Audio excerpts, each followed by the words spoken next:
In the last episode, a threat from beyond the seas, the Mongol Empire attempted 2 mighty invasions of Japan.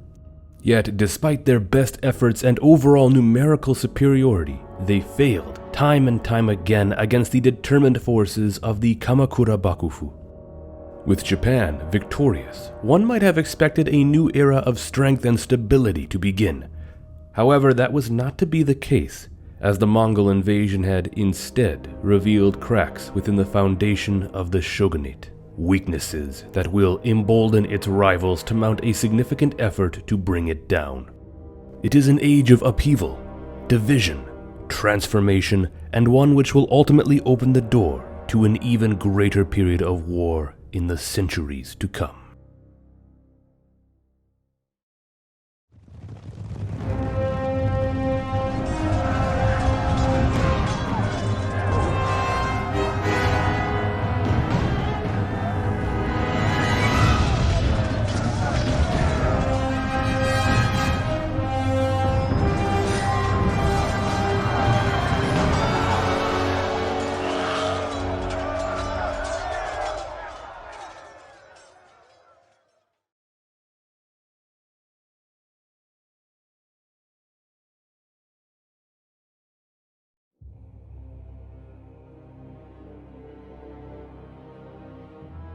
By the early 14th century, to many, it was clear to see that the Bakufu was in decline. Although there had always been those throughout Japan who harbored various reasons for resentment towards it, the aftermath of the Mongol invasions had created a new problem which may have not been foreseen. As we discussed in the previous episode, this issue largely had to do with the topic of reward. How were the brave warriors who fought heroically against the Mongol hordes to be compensated for their efforts? Of all the ways warriors could be rewarded, perhaps the most coveted gift of all was that of land. To be given territory to govern, a place to call your own, generate wealth, and to be passed down for generations. This method of payment for one's service worked great for wars fought in Japan against other Japanese enemies, as land claimed during a conflict could then be distributed to loyal warriors who had proven themselves. But there was no land claimed against the Mongols. The Mongols were an outside threat, and the defense of the home islands was the main focus of the Japanese war effort. Although there would be ideas tossed around of a counter-invasion into the mainland, such a notion never materialized. Thus nothing was ever gained from the Japanese victory other than the reassertion of their independence. The Bakufu, of course, awarded what little they could, yet it was insufficient, and a low grumbling of disgruntled samurai began to be heard amongst those who had gone forth to fight. Not to mention those who were tasked with staying in Kyushu in preparation for a third invasion if it would ever come, which it didn't. The reliability of the Kamakura Bakufu was now being called into question. Yet, on the opposite side, what more could the Hojo Regency, the real rulers of the shogunate, have done? Obviously, they had worked effectively to defeat the Mongol threat. It was just unfortunate that the threat itself had to be an external one, and that so much of the precedent set for rewarding service was centered on the giving of territory. Besides this crucial dilemma, however, other factors outside of the aftermath of the invasion were also becoming increasingly problematic, specifically the Hojo Regency itself. Despite the fact that they had usurped power and come to dominate the shogunate since nearly the start of its reign, they had managed to maintain an image of fairness and justice. Yet now, that image had become tarnished over the decades. The rising issue of corruption within the military government and centered around the Hojo was a problem that was becoming hard to ignore. And so, by the early 1300s, we can see that such conditions were right for a cataclysm. All that was necessary was a spark to light the fuse, and such a spark would emerge in the form of the new emperor, Go-Daigo. He had come to power already entering into his 30s, not young and manipulatable. Rather, he already had a head full of ambitions. Go-Daigo wanted to retake power over the country, power that he knew rightly belonged to the emperor and not the Bakufu. So, As soon as he ascended the throne, he began to scheme in the shadows. A century prior, we saw how another emperor, Go-Toba, had attempted the same. Yet for a variety of factors, Go-Toba's efforts were doomed. Go-Daigo, on the other hand, had several different things going his way. For one, support for the Bakufu was in a much rougher spot. Many had begun to question their authority, and they could not easily call upon legions to defend the shogun as they might have done in the past. Additionally, Go-Daigo took a rather slow and cautious approach to gaining support and control. His initial efforts were centered on consolidating the power he rightly could before attempting any action against the Bakufu itself.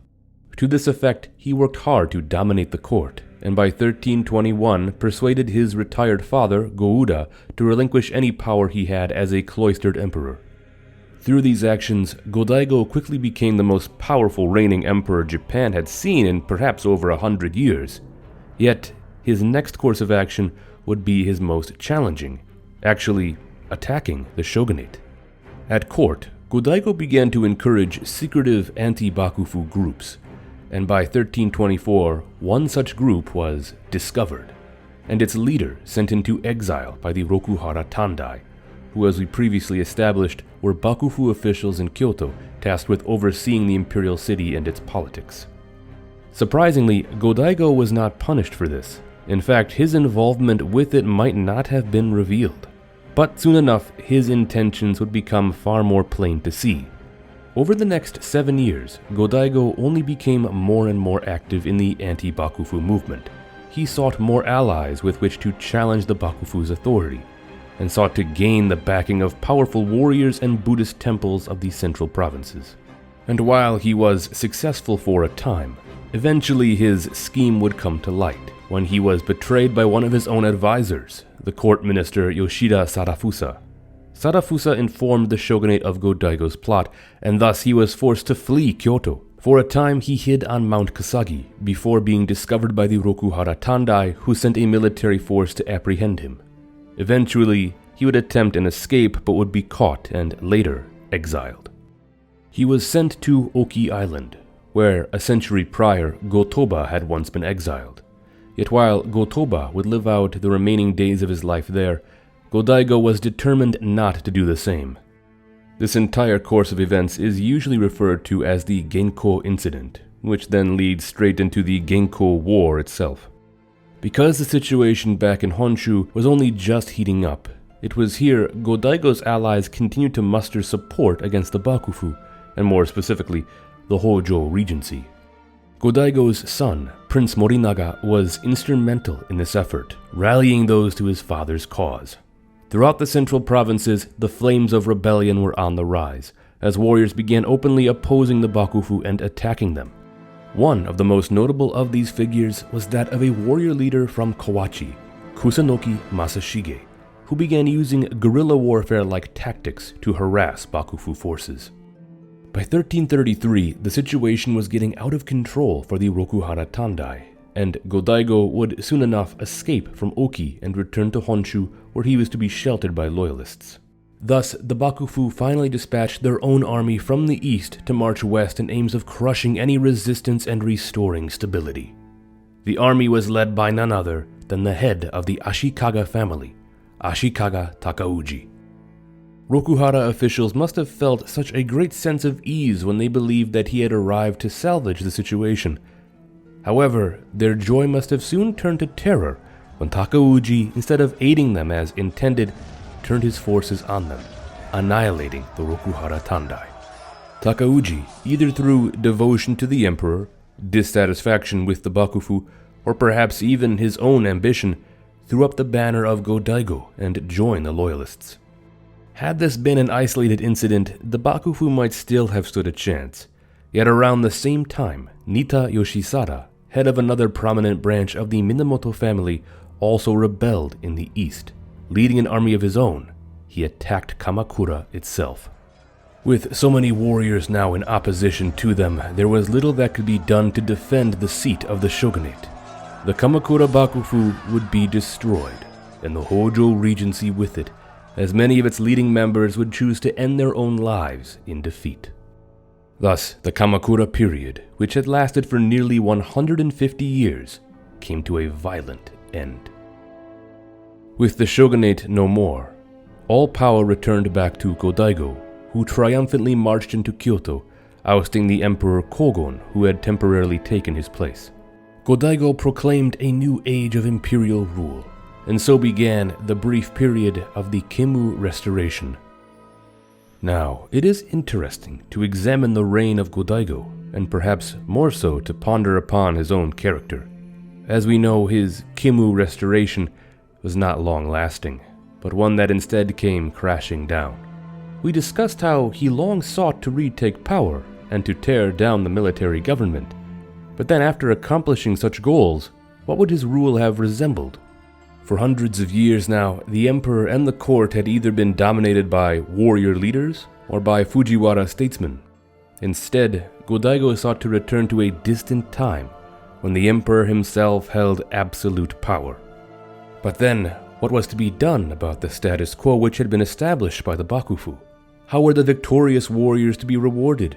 And how was the governing of the provinces to resume, now without a shogunate overseeing various military land governors across the country? Of course, Ashikaga Takauji, Nita Yoshisada, and Kusunoki Masashige were all handsomely rewarded for the role they played, being given lands and titles for their service and loyalty. Yet the feeling of gratitude was not widespread, and one of the primary criticisms of Go-Daigo's reign was his supposed dismissal of the warrior class. Many over the years have attributed his plans to turn back the clock to a time before warriors held such prominence as the main reason why it was so easy for many of them to eventually turn against him. Historian Paul Varley cites a passage from the Taiheiki as evidence of the forming resentment many warriors had towards the new regime. After the re-establishment of peace, there were unknown tens of thousands of fellows who had served loyally and wished rewards. But the only ones who have thus far received them are courtiers and their underlings. This is the reason why petitions have been abandoned and why suits are no longer submitted. Others, resentful over their failure to receive rewards for loyal service and dissatisfied over unjust governing practices, have returned home to their provinces. Although the court should be seeking to dispel the resentment of the warriors, it has decided first to undertake repairs to the palace. For this purpose, stewards of the various provinces are being levied 1/20th of their incomes. How grievous it is that the burden should be placed on these men when they are still suffering from the ravages of war. However, to believe that Go-Daigo was an arrogant ruler that was unqualified and ill-prepared for the challenges of reforging the government might also be incorrect, as Varley also brings up the argument of another historian, Andrew Goebel, who instead challenges such a notion. Goebel contends that Go-Daigo worked firmly and successfully to consolidate his regime, develop a coherent policy for handling land claims, assert authority over the courtiers and great religious institutions, and provide leadership for the provincial warrior class. Yet, despite whatever attempts Go-Daigo could make, there were just too many warriors who became dissatisfied with his rule, and wishing to return to a time when they felt more respected. Perhaps one could make an argument that they were short-sighted, not seeing the greater picture of the world Go-Daigo was trying to create. Yet, that short-sightedness must have also plagued them in taking his side to begin with during the Genko War, if they were only to several years later now be growing dissatisfied. However, just like how it took a powerful leader such as Go-Daigo to upend the Kamakura Bakufu, it would also take another powerful leader to upend Go-Daigo's Kenmu Restoration. By 1335, remnants of the Hojo family attempted to regain power in the Kanto. They launched what would come to be remembered as the Nakasendai War. In response, Ashikaga Takauji eagerly requested that he be granted the title of Sei Taishogun and dispatched at the head of an army to put down the Hojo resurgence. Yet his petition was refused. For one, the title of shogun had been passed down to Go-Daigo's own sons, the imperial princes, whom would hopefully be seen as leaders of the warrior class without actually being from the warrior class. Which is also another reason why appointing Takauji to such a position was seen as dangerous, lest a strong warrior leader such as he wield the position against the court. We don't know for certain if this denial was what ultimately caused Takauji to lose faith in Go-Daigo, or if, as we discussed earlier, he already had ambitions of his own. What is for sure, though, is that Takauji would still march east regardless of permission, and that his campaign would ultimately be successful as well as rebellious. After reaching the Kanto and eradicating the insurgents, Takauji occupied Kamakura and set up his own power base there. His army, ever loyal to him, remained as such, as he began to award conquered land to his supporters. Twice now, Takauji had made a stunning betrayal that would signal the end of a regime. He ignored orders from Kyoto, and thus, in open opposition to the court, Go-Daigo tasked Nita Yoshisada to lead his own army against Takauji. It is suspected that both Yoshisada and Takauji were already bitter rivals, two great lords of Minamoto branches who each desired to rule the warrior class. In fact, Takauji's rebellion might have been more to do with simply opposing Yoshisada. Yet while Takauji sought to fight on his own, establishing his own government and attracting many other prominent warriors, Yoshisada instead sought to win by wielding the legitimacy granted to him by Go-Daigo. Despite this, however, Takauji would initially prevail over Yoshisada, defeating him at the Battle of Hakone Takenoshita.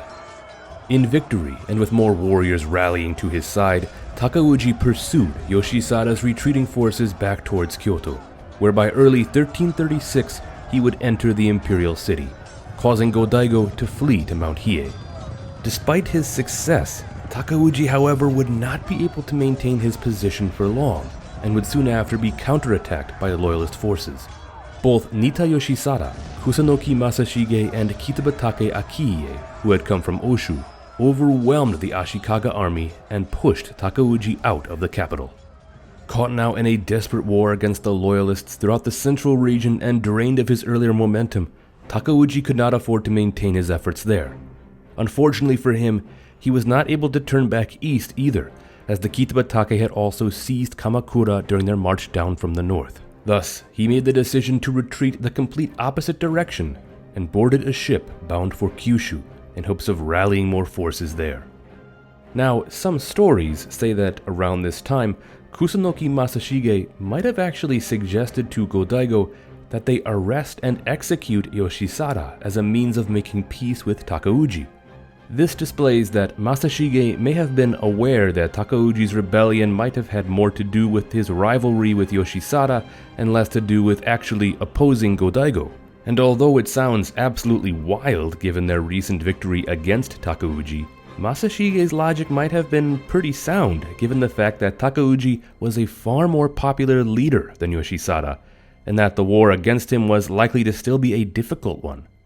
Still, if this is true, Go-Daigo obviously refused such a notion, and instead the conflict continued. Takauji would only spend several months in Kyushu, defeating loyalist leaders there and bolstering his own army. He was also given some further legitimacy through connections he had made to the retired Emperor Kogon, who had previously reigned during Go-Daigo's exile several years prior. Kogon issued an edict to return west and defeat the forces of Go-Daigo, and so, soon enough, with his numbers restored, Takauji headed back towards Kyoto. It was here, in anticipation for the coming bloodshed, Masashige once again offered his advice to Go-Daigo, advice that would become famous. He requested Go-Daigo retreat once more to Mount Hiei, so that Takauji could take Kyoto, thus allowing Masashige, Yoshisada, and the loyalist forces to surround the city and destroy him. Sadly, Go-Daigo did not heed his advice, and refused to recall Yoshisada, who had already been dispatched at the head of an army. Yoshisada, however, was already contending with stiff resistance from enemy forces in the west, and was unable to hold Takauji back once he landed in Honshu and began moving east. Both Yoshisada and Masashige would attempt a desperate stand at the Battle of Minatogawa, where Takauji would crush the loyalist forces and Masashige would ultimately end his own life, many generations later coming to be known as a great imperial martyr. Yoshisada, on the other hand, would narrowly escape. He would not finally be slain until 2 years later. It was now Takauji's turn to triumphantly enter into Kyoto, this time without a significant challenge to his position. Briefly, Go-Daigo would flee back to Mount Hiei, yet knowing he was defeated would soon enough come back down the mountain and submit to the Ashikaga. Takauji would place Kogon's brother, Komyo, on the throne, and Go-Daigo would hand over the imperial regalia in order to legitimize the reign of the new sovereign. He did not remain in Kyoto too long, however, as within a short amount of time he fled the city and went south to establish a new imperial court in Yamato province. He claimed that the imperial regalia he handed over to Komyo were in fact fake, and that the true regalia was still in his possession, thus making him still the rightful emperor. The establishment of this new southern court obviously challenged the legitimacy of the northern court, perpetuating the conflict which had for a brief moment appeared to have ended. Seeking now to not only compete against his enemies, but also create a new regime ruled by the warrior elite, Ashikaga Takauji would go on to establish his own military government, this time in Kyoto and not far away in the Kanto. His regime would in time come to be known as the Muramachi Bakufu, and thus we now officially enter into the Muramachi period. Muramachi coming to be the street in Kyoto where the Ashikaga mansion would be located. And finally, by 1338, Takauji would at last be granted the title of Sei Taishogun, beginning the reign of the Ashikaga shoguns. Yet, while technically we are now in the Muramachi period, for a time we enter into a sub-period called the Nanboku-cho, the age of the northern and southern court. And while many point to the start of this period being only after Go-Daigo's flight south, others have instead speculated the true beginning of this period lay in the polarization already felt years earlier, perhaps instead beginning as early as 1331 with Go-Daigo's initial rebellion. Now, this video is not going to cover the entirety of the Nanboku-cho, but rather to highlight its significance in the grand scheme of Japanese history, and specifically to this video and series, the way it affected Japan, setting the stage for the later Sengoku period. The Nanboku-cho, like the later Sengoku, has been characterized as a period of incessant war, a time where supporters of the northern court would continue to clash with loyalists of the southern court, as violence gripped the land far and wide, only finally coming to an end by nearly the close of the 14th century, in large thanks to the efforts of the third Muramachi shogun, Ashikaga Yoshimitsu, who was able to reconcile both courts, bringing them together once more. But in terms of defining the impact the Nanboku-cho would have, I feel it is best to look at the summarization of its impacts discussed by historian Thomas Conlan in his book, State of War, the Violent Order of 14th Century Japan.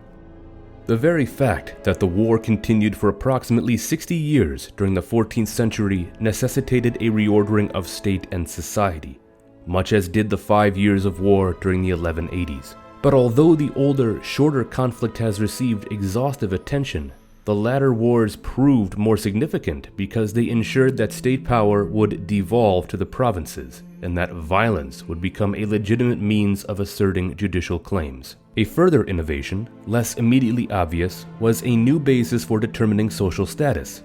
Instead of being prescribed by those in authority, status came to be based on performance and control over physical resources. The autonomy of warriors, bolstered by their refusal to obey blindly the dictates of political authority, thrived in the environment of a civil war during which two courts competed for support. Violence, likewise, became incorporated into the fabric of daily life, as rights and statuses were defended or asserted by hard steel instead of by notarized pieces of paper. Each war they waged unfolded according to its own particular logic. Nevertheless, the tides of warfare altered what they created, for the excessive cost of waging war eroded this very autonomy and allowed regional magnates, or shugo, to achieve military and political dominance in the provinces. War's great constant is its transformative power, for it leads to new associations and new attitudes.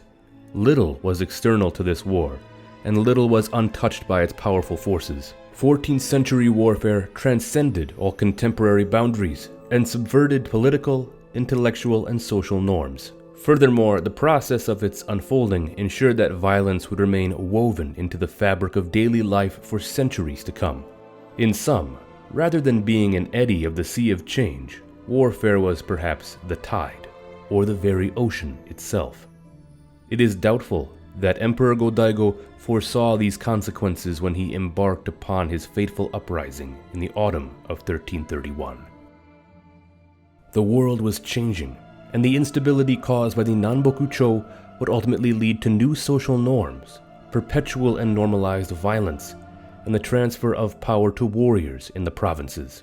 The Muromachi Bakufu would never be able to maintain complete authority, and following the reign of Yoshimitsu, each successive Ashikaga shogun would shirk more and more away from their duties, embracing a life of luxury in the capital. It was the perfect stage set for a new age of war, one which would last far longer and would ultimately be more transformative than anything which had come before. This, of course, being the eventual Sengoku period, an age in which warrior leaders would compete openly for regional dominance. Entire families would be snuffed out, betrayal would run rampant, and men born as peasants could rise to become great lords of the land.